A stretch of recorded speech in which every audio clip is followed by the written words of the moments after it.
Over and Back Classic NBA podcast. I am Jason. And today we are going to talk about the Hall of Fame class of 2019 with the incomparable Curtis Harris of Pro Hoops history. Welcome, Curtis. Hey, great to be back and great to be incomparable. Well, you know, it takes a while to earn that spot here, but once you're on the show enough, you know, no one compares to you. That's what I believe what the Prince song was actually, it's what he was writing about when he was talking about that. So yeah, and good job going with Prince, not Sinead O'Connor. Right, yeah, you know, exactly. So we have a really interesting Hall of Fame class of 2019. Not a lot of recent stars in it, but several players that, you know, you and I have talked about previously, along with Rich, as, you know, some of the big snubs of the 70s and 80s are in this class. And I'll just go through the whole class real quick, and then we'll talk about some of the key players. But making it in as a contributor was Al Attles, and as a coach, Bill Fitch.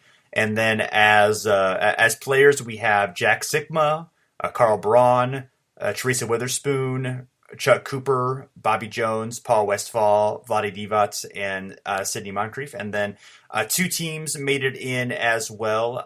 The Wayland Baptist Flying Queens made it in, and they were sort of a barnstorming AAU team of the 40s and 50s, and they set some records of at the time. And then the Tennessee A&I teams of 57 through 59, which won back-to-back championships with John McClendon as coach and Dick Barnett, one of the top players of that team. So a really interesting and really cool balanced class with a lot of, you know, personal favorites that have finally make it in after decades without recognition. Oh yeah, So I went to sleep Saturday night. I go to sleep pretty early, so I was in bed by 10 p.m. And I woke up the next morning, and there was just messages on Twitter being like, "Oh my God, we're so excited for Curtis." And I was like, "What the hell just happened?" And it's like Bobby Jones got in the Hall of Fame. So it's great to have built up that brand recognition where people are like, "Oh my God, Bobby Jones got in the Hall of Fame. We got to tell Curtis about it." Right. So yeah, I've been beating that drum for as long as I've been writing about basketball. So it's 8 years at this point. But Bobby and Jack Sikma and Sidney Moncrief. So I'm very excited for this Hall of Fame class. Yeah, exactly. It's nice because, it's just nice to have them all be in this. You know, and I know some of your other favorites that you've written about, you know, like Carl Braun, you know, is a guy I know you've written and talked about as a really interesting figure and a really excellent player. And, you know, Al Attles, just overall as a contributor, as a player and a coach, is an interesting figure. So there's a lot of guys that are really fun to root for who made it into this class. So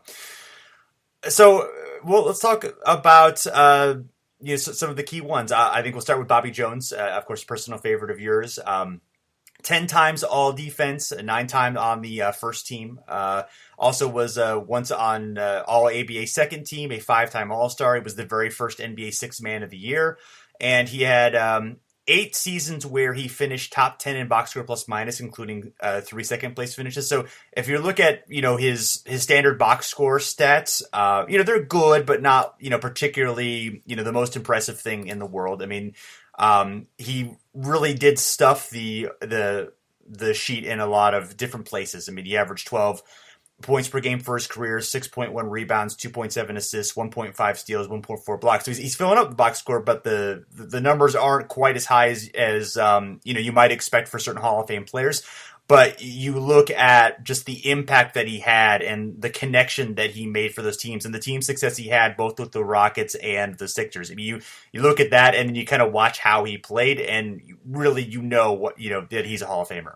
Yeah, no, I do the work for the 76ers on the history side. And they had me write 3 articles, kind of laying out the case for Bobby Jones to be a Hall of Famer. And you've done a good job summing up some of the points that I made. His contributions were kind of across the board, but the aggregate totals, the total stats, aren't that impressive because, number one, he was not a huge scorer. The most he scored per game were 15 in a single season. But also he only played about 26, 27 minutes a game, especially when he went to the 76ers because he was a sixth man a lot. But also he had some heart issues as well as some bouts with epilepsy. So he really just couldn't play over like 35, 40 minutes a game like a lot of stars back then. So what he did is that he contributed a lot of defense, a lot of hustle play, a lot of, I call it connective tissue type activity that really just helped elevate the level of the team. And you look at the 76ers, they traded George McGinnis to get him from Denver. And McGinnis, obviously, he's a Hall of Famer. He's a great player. But Jones just fit better with the 76ers team, his style of play than McGinnis did. And it really took the team off during the late 70s and early 80s. So, yeah, he's more than the box score indicates, the traditional box score. Yeah, and I think of him as somebody who was a little bit like, Andrei Kirilenko of his day. Just a guy who played all over, who had that incredible length, who could, block shots and love blocking shots. He also led the league in field goal percentage 3 times. So the shots that he was taking, he was efficient. He was, able to contribute there without obviously having a lot of plays called for him. And he was on teams where, with Julius Erving, with David Thompson, guys, and plenty of guys who wanted and could do things with the ball. So he was just perfect. The kind of fit in by doing things off the ball, moving without the ball, all that good stuff. And yeah, I mean, I think the 6 years he's most famous for, but those Denver teams he played for, those were some great teams too. They made the 76 ABA finals with Thompson and Dan Issel under, Coach Larry Braun. And, those teams from 75 to 78, they either lost to the champion or a finalist in the league for all of those years. So they were, making deep playoff runs. They just happened to, they ran into the 77 Blazers or the 78 Sonics or, the 75 Pacers, but, really good teams that were, kept them from achieving more, but they achieved a lot and probably don't get a lot of recognition that they have for having some really good teams during that era. Yeah, and just a couple of last things to mention on Jones was the field goal percentage that you brought up. His type of offensive play, you didn't need to call a play for his offense. Like he would just kind of float around in a good way. He would kind of float around, set screens, run backdoor, and also a badass on the fast break. You know very well that my favorite basketball play to share on Twitter is the Bobby Jones dunk on Larry Bird. And that is it's a very, what's the right term? It's definitely an exceptional example, but it's very indicative of how Bobby Jones played on the fast break. He didn't go ham on everybody like that on Larry Bird, but he was dunking all the time on the fast break. So people think of Dr. J and Daryl Dawkins as big dunkers on the 76ers, but Bobby Jones did have the style they did, but he was ferocious on the fast break coming down. Yeah, he was a mean dunker, Yeah. and he was known for sort of being a gentleman in terms of how he played. He was a devout Christian. He didn't swear. He didn't play dirty. He just played really, really hard and, outran everybody so much because of just his, his speed and his, ability to run. In his length, he had a long stride and was able to just kind of get down the floor and played incredibly hard. I mean, it's almost a cliche, but he really was a guy who just, was basically able to outwork almost everyone because of how hard he played. Yeah, and hustle was a skill with him. People kind of substituted for skill, but with Bobby Jones and there's other players like him, genuinely hustle was a skill. Like he perfected how to just work around and work through people on offense and defense. So that's not one of those racially coded situations where it's like, oh, he was a really hard worker. Right. He really hustled hard. Like it's like, no, Bobby Jones would wear your ass out with the hustle that he had on the court. Absolutely. Definitely a skill. Yes.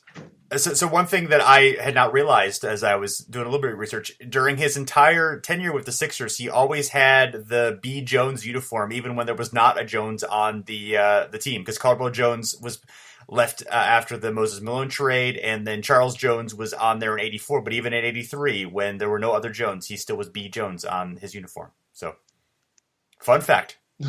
Fun fact. Hopefully it's Hall of Fame jacket. I don't know if they do. No, they don't do that, but they should do it for Bobby. Put B. Jones on the back of it. Yeah, that'd be great. Yeah, exactly. So next, another favorite, of course, Sidney Moncrief, who played from 79 to 91 his entire career, almost all with the Bucks. A 2-time Defensive Player of the Year, actually 5 times on the All NBA team, including 1 first-team selection, and also 4 times All Defensive First Team. And in stats wise, he was 5 times in the top 10 in value of replacement player, 6 times in the top 10 in win shares per 48. So probably was the best player not in the Hall of Fame, I think, overall, in terms of if you look at credentials and skills and kind of where he was among guards in the first half of the 80s. I mean, it was really him and Magic Johnson in terms of, the best guards from, roughly 80 to 85 or so, before obviously Jordan comes along and, a few other guys, in that mix you could talk about. But I think really the two of them were clearly the best guards in the game, up until that point. Yeah, no, I think that hits it. From like you said, 1980 to about 85, he was clearly the best, non-Magic Johnson guard. And he kind of floated between point guard and shooting guard, so it was kind of hard to get him pegged as one of those. But with whatever position he played in the backcourt, he was excellent at it. Just a ferocious defender, terrific at it. And what a lot of people don't realize is how hard he attacked the basket. Like he look at his free throw numbers, he was averaging close to 8 free throws a game. If he was only like 6'3" or 6'4", so that's taking some punishment for somebody that size, driving to the basket that much.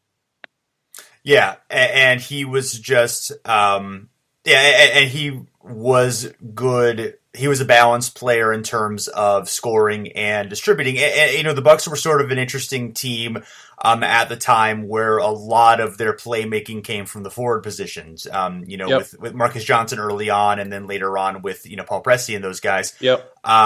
So the assist numbers don't jump out at you as terrific, but it's still good. It's still like 4 to 5 a game. So right. He's still Yeah, exactly. And then the rebounds, too. Like I said, he's like 6'3", but he averaged almost 7 rebounds a couple of times. So he was super athletic. There's that famous Sports Illustrated cover where he's, going in for this dunk. He's like almost like Clyde Drexler. He has his legs kind of kicked up underneath him, but then he has like the ball squarely behind his head. He's about to just throw it down on the basket. So this is one of the most athletic and the most terrorizing guards in the NBA during the 80s. Yeah, and it was really after 86, unfortunately, where the injuries became an issue, and he didn't really have the second half of that career. But he certainly had long enough as an elite player that he was, again, a little bit of a surprise it took this long, but great to have him in, and just, it's also nice that for the most part, these guys here, they were as good defensive players as they were offensive players. I mean, they were really a couple of guys who were really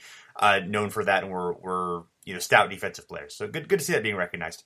Yeah, it's good to see people that scoring only the guys, scoring 25 points a game get recognized. I'm glad they got some diversity in basketball talent in there this year. Yeah, absolutely.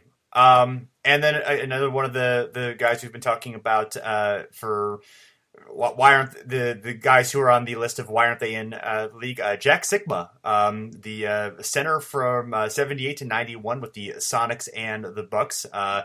Known for a lot of things, known for being influential, particularly late in his career, for embracing the role as a stretch five and taking more threes and kind of being sort of one of the first big men to lead the transition to kind of what we think of as the game today.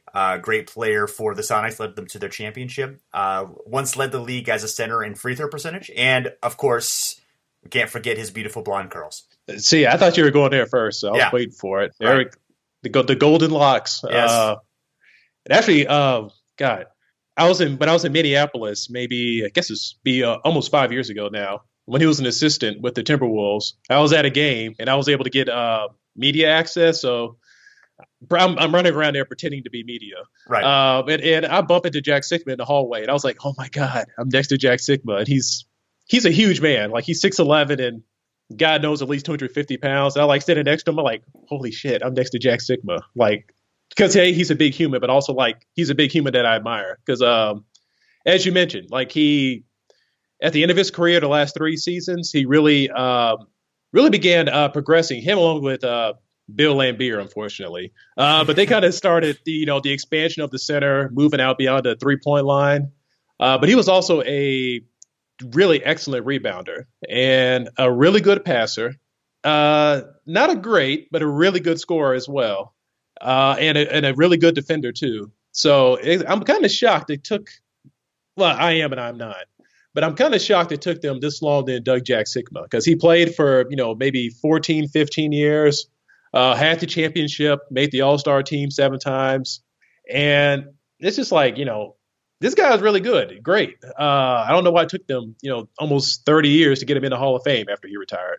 Yeah, and well, he didn't have the All NBA credentials. He never made the All NBA team. He was for a lot of the time. He was probably the third best center. The problem is that they only had till I think like 1989, which is at the very end of his career at that point. Right. They only had the All NBA first and second teams. So it's like, yeah, he's not going to make an All NBA team because he was stuck behind Kareem and Moses, and then Hakeem Olajuwon gets in the league, and then Patrick Ewing comes in. So it's like, yeah, he's never going to make the All NBA team because he's not the best center, but there's only so many people that are the best, and Sikma is just one of those guys that got stuck. He's almost like Bob Lanier. Bob Lanier never made an All NBA team either because he was stuck behind Kareem during the 70s. So yeah, it happens. Can't look at the All NBA team for everything. No, it's a guide, but yes, that's it's tough, especially in that era, and especially for the centers because for the guards and the forwards, obviously two of them, there's more opportunity to get on there. Where with the centers, the true centers,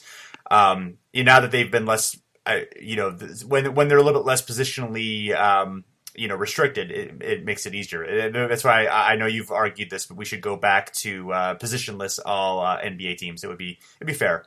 It would be, yeah. Just give us the 5 best players. Right. No, don't need Joakim Noah making all NBA first team. Yeah.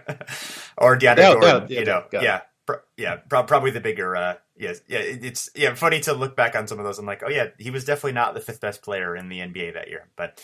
I think the one thing with Sikma, you kind of alluded to it, but the balance of like fluidity and power, because he had just the wonderful footwork, could maneuver around and take shots and the great pivoting and stuff, but he also was a stout, powerful rebounder who could defend real well, could get on the boards, had that both that grace and that strength that I think maybe isn't quite appreciated, but he was definitely, a really, really excellent player. And you're right. It's funny that it took so long for him to get on there, especially since he was probably the best player on a championship team. Although granted, it was very early in his career, and it was a team that had a lot of candidates for best player. Yeah.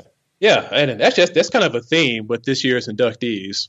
They all played for well-balanced teams. So it kind of can get difficult to, I don't know, I guess appropriately sort out what particularly they contributed to the team, like Bobby, Jack, Moncrief, then Paul Westphal, who we'll get to. They all played on really, really good and even great teams. But as I said, it's kind of hard to be like, oh, yeah, Jack was unequivocally the best player on the Sonics when he had Gus Williams and Dennis Johnson. But when you boil it down, there's no way that, Robert Parrish was better. I mean, I think he's about even with Jack Sikma, but I think Sikma was a better player than Robert Parrish. But Robert Parrish had the good fortune on playing on those Celtics teams, so he got in the Hall of Fame pretty easy. So those are the breaks, though. And one last thing, I think this is a good way to kind of sort out Jack Sikma's greatness is take the career high he had in every single stat. So career high in field goal percentage, 49.9%. Career high in three-point percentage, 38%. Career high in free throw percentage, 92%. Career high in rebounds, 12.7. Career high in assists, 4.2. Career high in steals, 1.2. Career high in blocks, 1.3. Career high in points, 19.6. So that just shows you he was contributing all across the board, which is really unusual for a center, especially back then. Yeah, definitely had a wide range of skills, and it can be tough to appreciate, and obviously it's a theme of these guys too, where they're contributing across the board. And when you're not, absolutely stout necessarily in one area, it can be hard to get noticed when you're doing very good things across 5 categories as opposed to, a great thing on one category. Yeah. So next, you already talked about him a little bit. Paul Westphal, a guard with with several teams, mostly the Suns. Also played for the Celtics, the Sonics, and the Knicks from 73 to 1984. Westphal 4 times All NBA, including 3 times in the first team. And I would say probably, certainly along with George Gervin, was the best shooting guard in the league from about 76 to 80. Maybe top 5 player in the league during that time, or maybe just outside that, top 7 or 8. But had a short window where he was really an excellent player, but was incredible in terms of the way that he played, he had a great jump shot. He was, really good at driving and, getting in for layups or getting to the line. He was a really just excellent all around scorer and player, led some really good success for those Suns teams in the late '70s.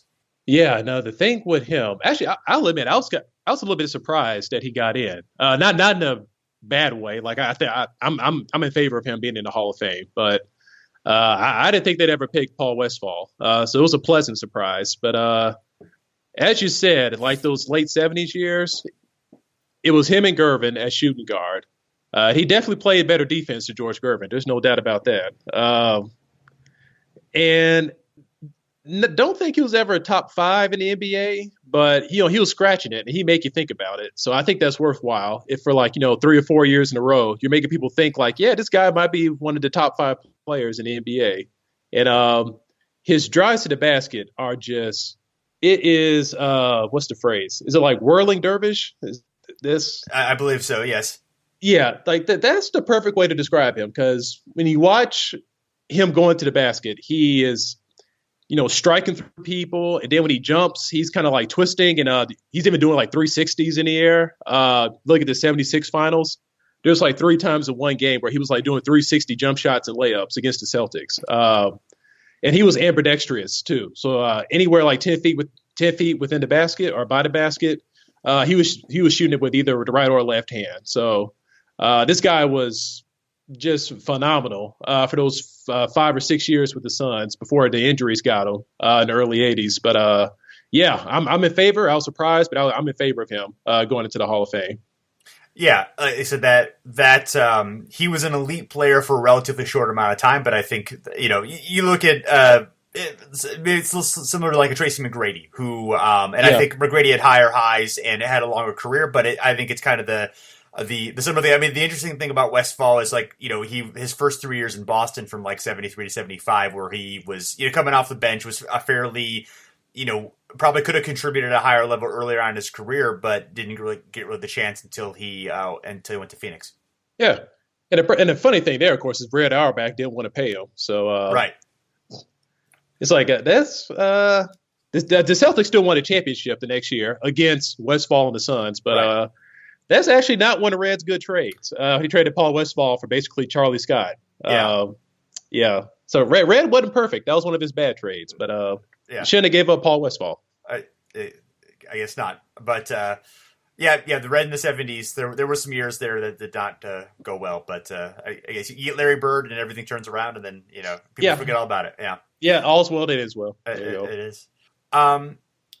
So next, I want to talk about somebody who was inducted as a contributor, although was an excellent role player, was a very good coach, probably a little underrated as a strategic coach, and has been with the Warriors since 1960. Al Attles, really a guy who known for his toughness as a player, and as a coach for the Warriors, really was.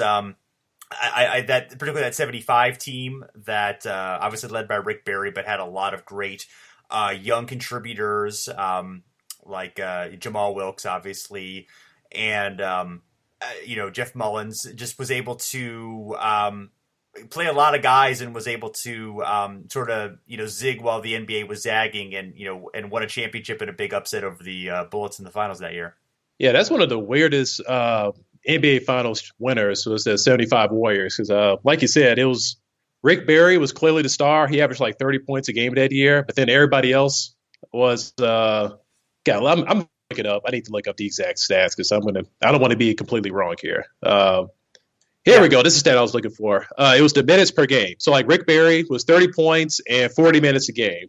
Everybody else in the team, no one got above 30 minutes per game. So it was basically Rick Barry, go out there and score as many points as you want. Everybody else, go out and get a few points if you can get them. And then, just muck it up. Rebound, defend, shut things down. And then Rick Barry will work it out on offense when things get tough. So that was the team he had. Al Attles made it work. And as you said, I think he's an underrated coach and really just an underrated figure. Outside of San Francisco and Oakland, I think they know around there how important he is to the NBA. But I think across the league, like he's just one of these great figures that we've been lucky to have, who's, as you said, been involved with the NBA since 1960 as a player, a coach, uh, executive in a lot of different capacities with the Warriors. And he just connects a lot of different pieces in NBA history. Like he played with the Philadelphia Warriors, played with Wilt Chamberlain, Coach Rick Barry. Has been involved with Chris Mullin, Steph Curry, like every iteration of the Warriors. He's basically seen. So Right. yeah, he's an amazing guy, and really intelligent too. So if you ever see an interview with Attles, listen to it. The guy is like super smart. Also has a great voice. He should get a job as like a audiobook reader. Like his voice is very soothing. Yes. So yeah, you should listen to him. He's smart. He's soothing. He's a great person. Yes. So it makes it all the more hilarious that his nickname was Destroyer because he was so nasty on defense. Yeah. And he was not afraid to fight. Like he won, Yeah. Right. He won a lot of fights despite being a smaller guy. He would fight against the big guys. And there's a famous story about him knocking somebody who was really large out, isn't there? And I'm blanking on who that was, but He was 6 feet tall, but the story I'm thinking of was in the finals against the Bullets, 1975, where he's the coach of the Warriors. And right.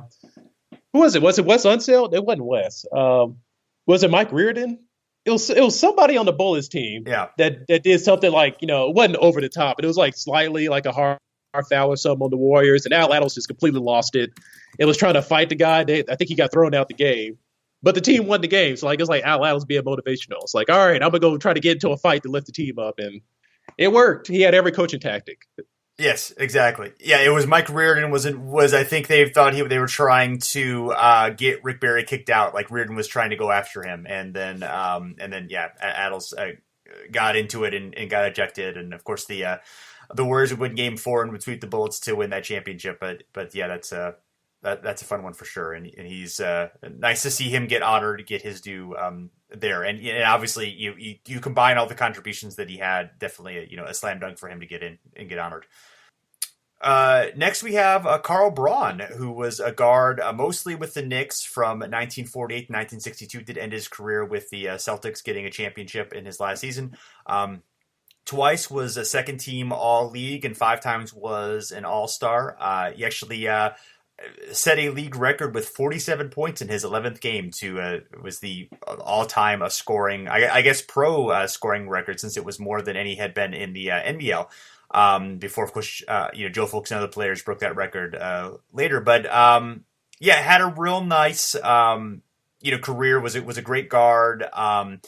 Led the Knicks in scoring for 7 seasons, and helped lead them to the 53 finals. He missed the 51 and 52 seasons because of military service, but was really good guard who kind of went between shooting and point guard depending on who he was playing with, and was definitely one of the stout guards of his era.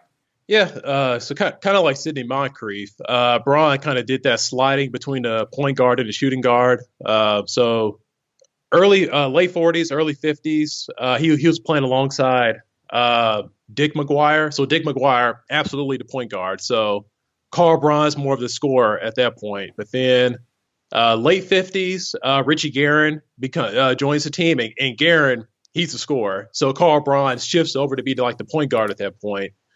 And so that shows the versatility that he had. And he was also 6'5".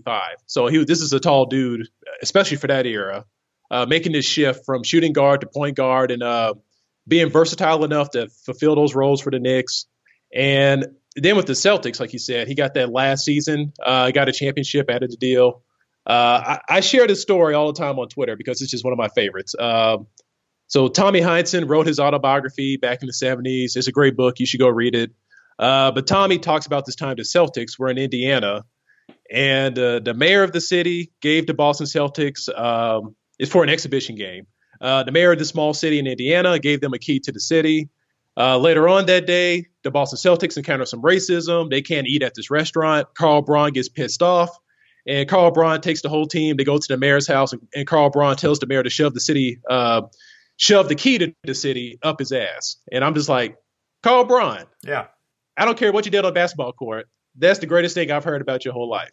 So I think he belongs to the Basketball Hall of Fame just for that one moment, sticking up for his black teammates against Jim Crow racism in Indiana. And that's when he's like, at the end of his career. So, yeah, I like Carl Braun. Like, I've seen some plays of him from the 50s, not a lot.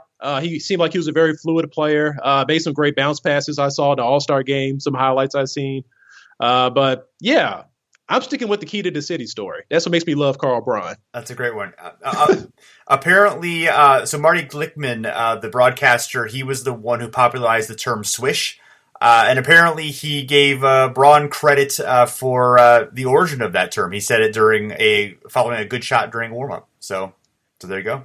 Well, you know what? That's really, I did not know about that. So Carl Braun, cool for another reason. Yeah. And lastly, one of my professors, he grew up in New York City. And so he talked to me a few times about seeing Carl Braun play back in like whatever street armory it was. It was like, because the Knicks would play like, maybe 25% of their games at Madison Square Garden, but then the other games at some armory because they didn't get enough crowd. But yeah, he said like, yeah, Carl Braun was the loudest cusser he ever heard in his life. So yeah, my professor must have been like, maybe 10 years old at that point, but he still remembers like, yeah, Carl Braun, he always just cuss up a storm on the court. So yeah, this is a good Carl Braun insight. Yeah. Inventor of swish, cussed a lot, and told the mayor of Marion, Indiana to shove a key up his ass. Yeah, that's great. That sounds about right. Well, there you go. Next, another colorful figure in NBA history, being inducted with the International Committee, Vlade Divac. Of course, he came to the Lakers from Yugoslavia, played in the NBA from 89 to 2004.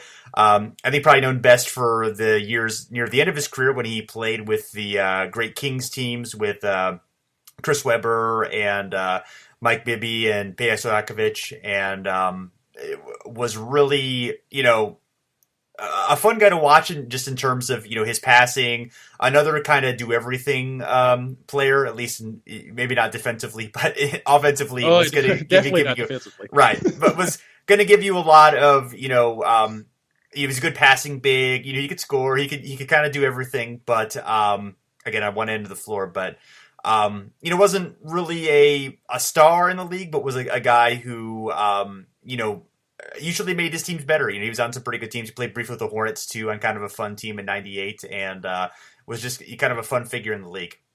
Well, first off, isn't every Charlotte Hornets team really fun?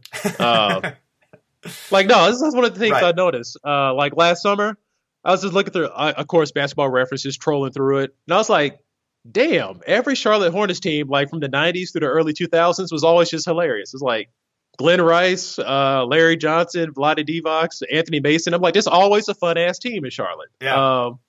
So, yeah, of course, Vlade will be a part of them. Like, just more fun for everybody.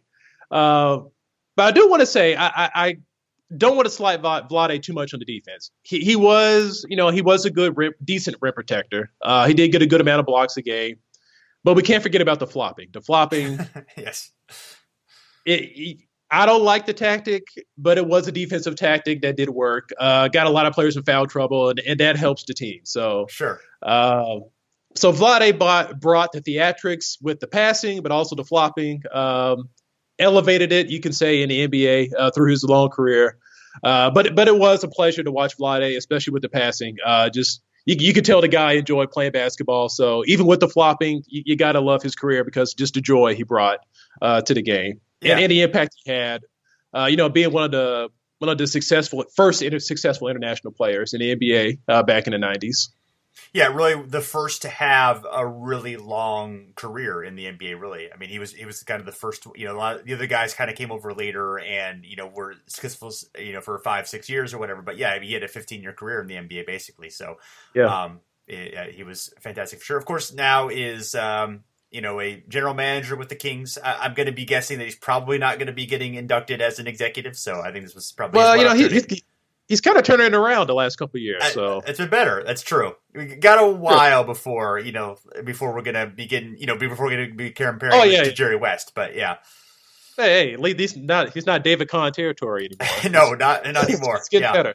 Yeah. Hey, better than David Kahn. That's a level, that's So also being inducted for his being an early African American pioneer is Chuck Cooper, who was he was one of the I think he was the first African American player to be drafted in the NBA, and then along with Earl Lloyd and Nat Sweetwater Clifton was among the first to play in the league, and was really a guy who he was a good rebounder. He was a good contributor to those early '50s Celtics teams that didn't win championships but were making the playoffs and were were excellent players, and definitely a guy who deserves some recognition. Yeah, and this is a larger philosophical thing with me. So Chuck Cooper, I'm not going to argue with him being recognized, but I don't know. It kind of places in my mind, it's like placing the emphasis on the wrong thing with the induction or the reason why he's being inducted. Like, I think the reason why he's being inducted is because he was the first black player drafted by an NBA team. Right. But as you said, there are other black players. Earl Lloyd was the first one to play in an NBA game. Right. Nat Sweetwater Clifton also played that year. We got Cooper. But then when I think about, there was a fourth player that season. His name was Hank Dezzoni, and nobody knows about him. He only played 6 games in the NBA that year. But when I think about him, that's when I kind of start rethinking this particular part of the Hall of Fame, where it's like, okay, these 3 black players were important, so we're going to put them in the Hall of Fame. But this other black player only lasted 6 games, so. He's now worthy of remembering, I suppose, in the Hall of Fame's estimation. But, I think his career showed just as much as Cooper and Clifton and Lloyd did about, what life could be like for a black player in the NBA. You might last 5 years like Chuck Cooper. You might last almost a decade like Earl Lloyd, or you might last only six games like Dezzoni. And that's not even to get into the other things like, Wat Misaka playing with the Knicks back in 1947, first Japanese American player. So maybe he should be in the Hall of Fame. And then the guys in the NBL, some of the black players there who played.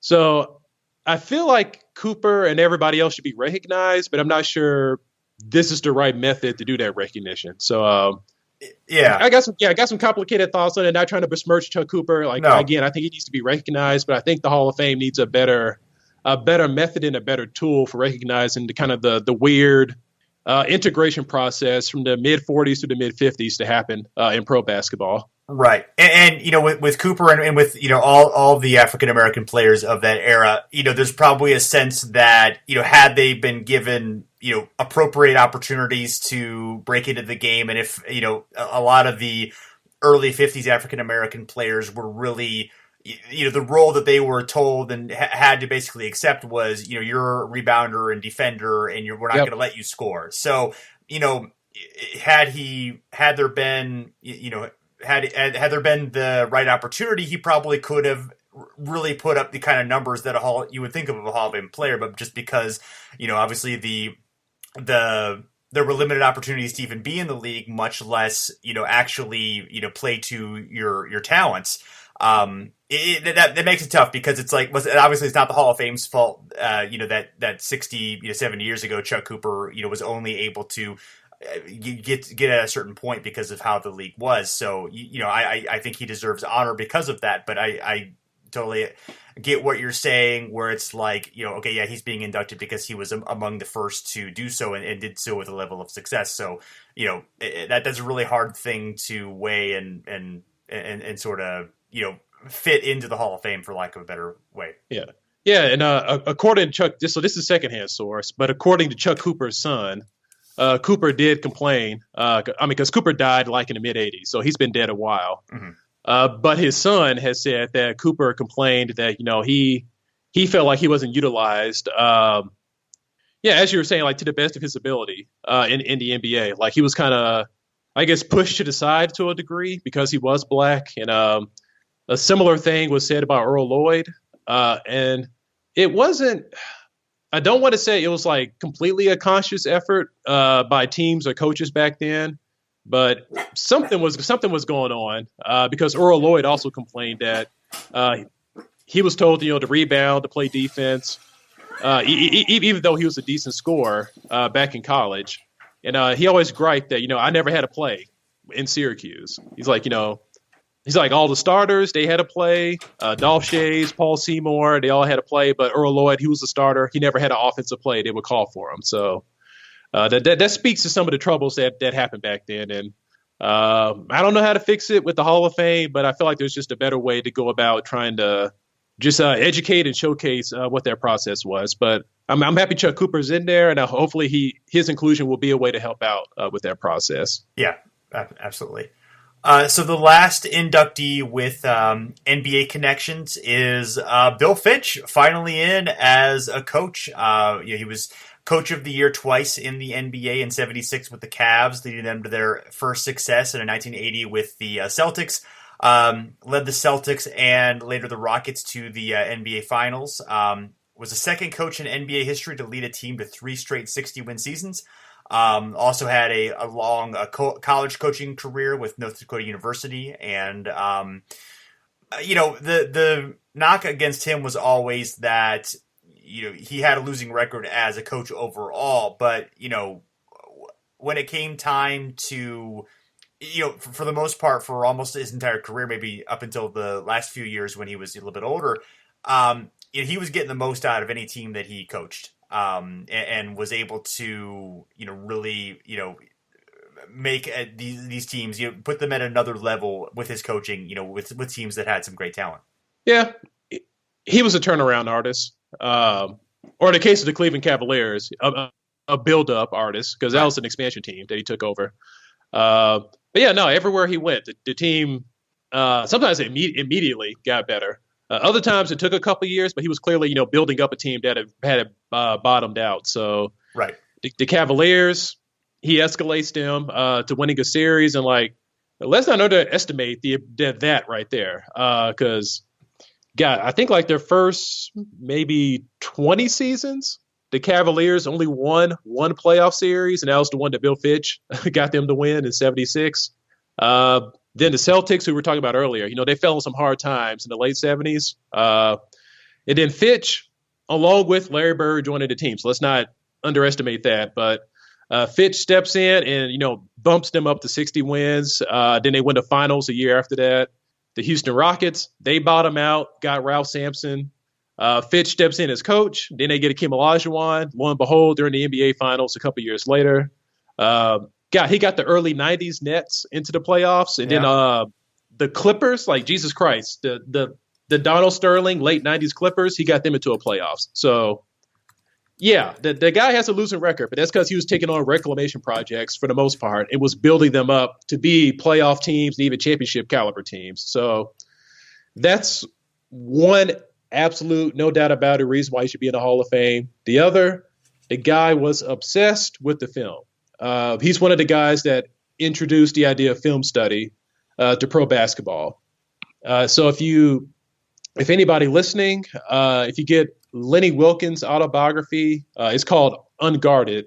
Lenny Wilkens played under Bill Fitch with the Cavaliers back in the 70s. And Lenny said, I like Bill. He didn't quite have my coaching style because Bill would just sit up late at night, always going over game film. And Lenny's like, but it was like a sign of where things were going. And, nowadays that's very common for folks to do that. But Lenny was like, this was kind of cutting edge back in 1973, that to have a coach spending hours upon hours every day studying game film. So Bill Fitch built teams up, but also introduced the idea of film study into pro basketball on a serious level.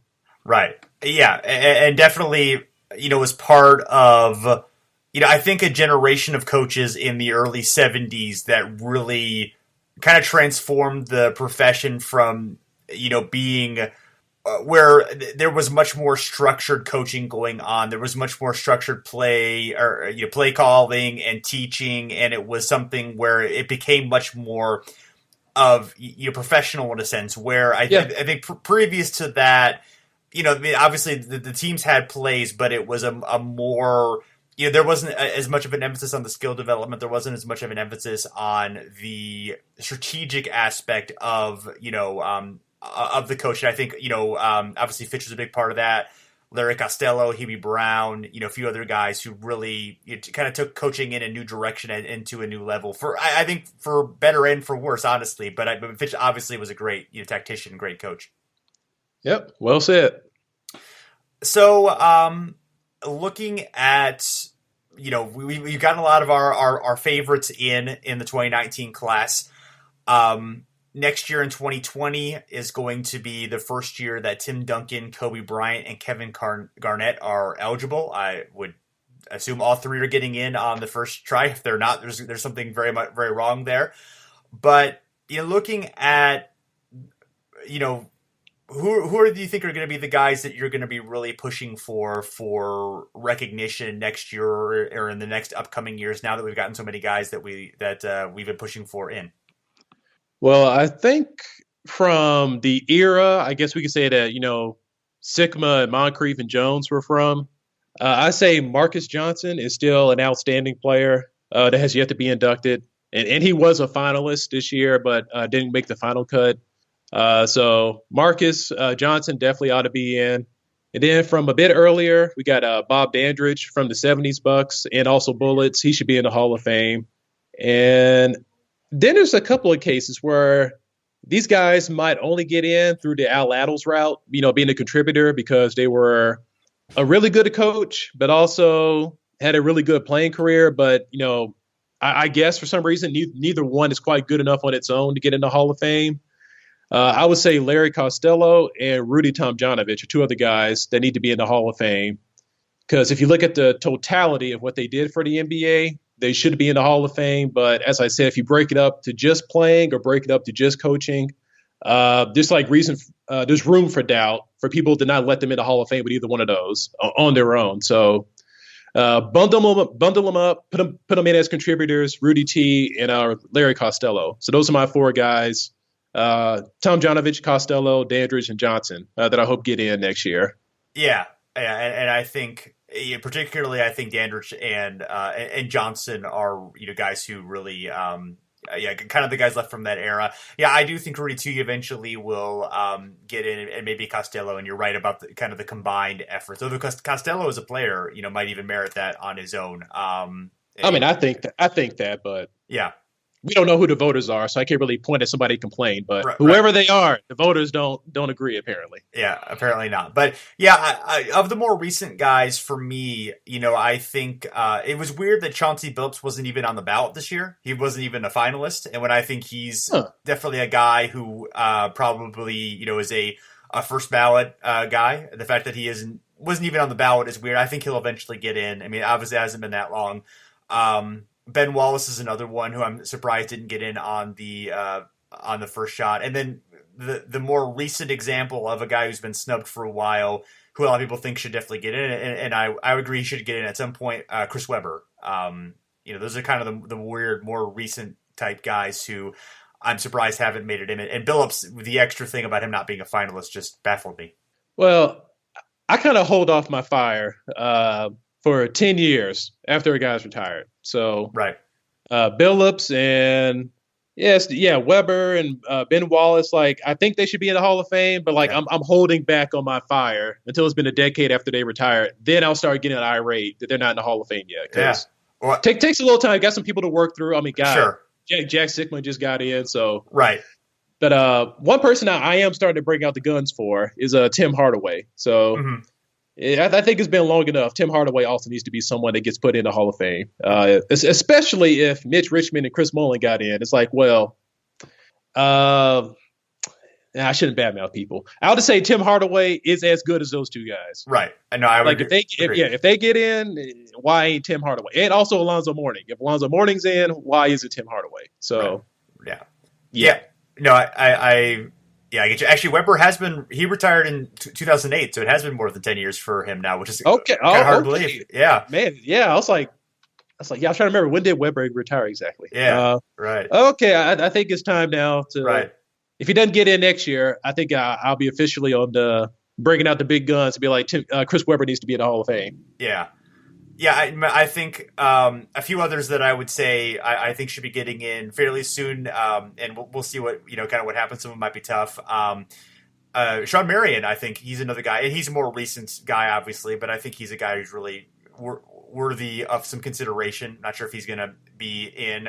Freddie Lewis of the Pacers in the 70s, definitely a overlooked guy. Larry Faust, really great player for some Pistons teams and throughout the league in the 50s. One of the better big men of his era, definitely high up there. And then you could look at like a Walter Davis or a Lou Hudson or a couple guys who I think a little bit overlooked in terms of their play. And I think Davis is another guy who was on some really good Suns teams, but along with Westphal, Alvin Adams and stuff, it's like, those guys are really good, but they didn't necessarily have one dominant player that you can point to as being the driver of their success. So a little bit harder with him. Yeah. Now you mentioned those guys. Yeah. I kind of pissed at myself. I didn't mention him already, but yeah, Walter Davis. The Greyhound. He needs to be in there. Yeah. Sean, I am fully on board with the Sean Marion campaign. Sure. Particularly since he was one of the best defensive players for a decade in the NBA. Right. And never made a defensive team. Mm-hmm. Like, not even an all-defensive second team once. He never made any all-defense team. So I'm just like, I don't know what the deal is. The man, he was good before Steve Nash. He was good after Steve Nash. So it ain't just like Steve Nash made him great. Right. I don't know what the deal is, but Sean Marion needs some more respect because he didn't get it during his playing career. Right. So maybe no hope for the Hall of Fame, but I do hope that he does get in there one day. He deserves it. Sure. Yeah, Marion's actually not a bad comparison to Bobby Jones in terms of, just great defensive player, hustled, great length, lots of blocks and steals. I think that there's some kind of comparison between the two for sure. Outside of that, in terms of like pre-NBA, obviously I think Leroy Edwards is the one who has been forgotten about, who was the great player in the NBL days, and one non-player route, but Leo Ferris definitely for his his role in the BAA NBL merger, and building up some great teams, and in terms of helping contribute to the eventual adoption of the shot clock. Another guy who I think deserves some credit for that. Yeah. So I'm glad you mentioned like the I guess the dark ages. So like Leroy Edwards, that's a shame. Like I think he was 3-time MVP, definitely 2, maybe 3-time MVP, right, of the NBL. And then also like they instituted the 3 seconds in the lane rule because of him. So like if you get a rule change because of you, generally that's a indicator you should be in the Hall of Fame. Mm-hmm. So Leroy needs to be in there. Also Kenny Saylor's jump shot pioneer, he needs to be in there in the Hall of Fame. And like you said, Leo Ferris. Okay, so we talked about Leroy Edwards. 3-second rules adopted because of him. Leo Ferris like freaking creates the 24-second formula for the shot clock.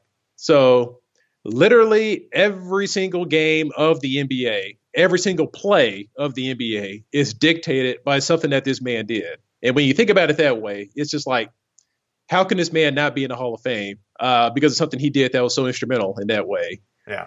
And add on to it the fact that the NBA as we know it would not exist if he hadn't have been there to help create that merger. So not only did he help create the league, he helped create the rule that really allowed the league to survive, for all these years. Because, by the mid-50s, they had serious problems. Like there had been many leagues before the NBA. So who knows? The NBA could have folded like those other ones, but the shot clock helped the league survive and stay around long enough to get people like Wilt Chamberlain and Bill Russell to help make it more popular and help it survive. So I don't see how there's a Hall of Fame without Leo Ferris being in there. Mm-hmm. Yeah.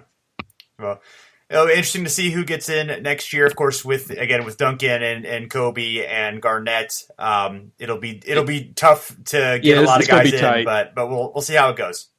Well, that's what we got years like this one. You get the long forgotten guys, I guess you can say. They get their time years like this, but then years like next year is going to be the big guns come out, Duncan and KG and all that. So sure. So I think 2021, I think we'll get a lot of guys that we were talking about will get their chance to get in. There you go. We'll see how it goes. Before you go, Curtis, anything you want to promote that you're doing? Nah, I got nothing special. Just the usual Pro Hoops history, Sixers history. Y'all can see it as it comes out. You just follow those feeds. Yep.